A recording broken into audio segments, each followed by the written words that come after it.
DPM గారు stage మహిళా సమితి అధ్యక్షుడు, ఈ ప్రోగ్రాంకు వచ్చిన ఎంటర్ప్రైనర్స్కు అందరికీ నమస్కారం. వినబడట్లేదు కదా? సరే అమ్మా, ఇప్పుడు మా దగ్గర ఏంటంటే ఇండస్ట్రీ డిపార్ట్మెంట్ మాది. ఇండస్ట్రీ డిపార్ట్మెంట్ నుంచి ఏంటంటే మామూలుగా మేము లోన్లు ఇస్తుంటాం, schemes central government, state government. ఇప్పుడు ఏంటంటే మన దగ్గర PMEGP, prime minister employment generation programme scheme ఉంటుంది. తర్వాత పిఎంఎఫ్ఏ ఫుడ్ ప్రాసెసింగ్. తర్వాత ఏంటంటే మా ఇండస్ట్రీస్ డిపార్ట్మెంట్ కొన్ని పెద్ద లోన్స్ ఉంటాయి. ఇప్పుడు మీరు పిఎంఈజీపీ లోన్స్ తీసుకున్నారా? ఎవరైనా తీసుకున్నారా?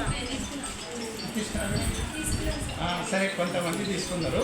నేను చెప్పిన తర్వాత ఈ స్కీము నేను ఫస్ట్ మీకు గైడ్లైన్ చెప్పిన తర్వాత తీసుకున్న వాళ్ళు చెప్తారు దాని గురించి ఎట్లనేది, వాళ్ళకి ఎట్లుంది తీసుకున్న తర్వాత. ఇప్పుడు పిఎంఈజీపీ లోన్ తీసుకోవాలంటే ఫస్ట్ ఏంటంటే మనకు కొన్ని సెలెక్టెడ్ ప్రాజెక్ట్స్ ఉంటాయి. దానికంటే మనం ఏంటంటే మనకి ఎక్స్పీరియన్స్ ఏముంది, మనం ఏం పని చేస్తున్నాం, ఆ పని మీద మనం పెట్టుకుంటే మనకేంటంటే ప్రాజెక్టు సక్సెస్ కావడానికి మంచి ప్రాసెస్ ఉంటుంది.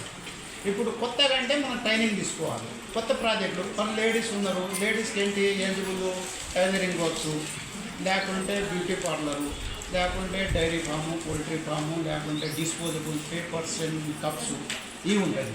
దీనికి ఏంటంటే మినిమం క్వాలిఫికేషన్ 4th క్లాస్ వాళ్ళు కూడా ఈ స్కీమ్కి ఎలిజిబుల్. వీళ్ళకి ఏంటంటే 5 lakhs వరకు ఇస్తారు 4th క్లాస్ వాళ్ళకు. 8th క్లాస్ అబోవ్ ఉన్న వాళ్ళకు ఏదైనా సర్వీస్ యాక్టివిటీ పెట్టుకుంటే 20 lakhs, మ్యానుఫ్యాక్చరింగ్ యాక్టివిటీస్ పెట్టుకుంటే 50 lakhs.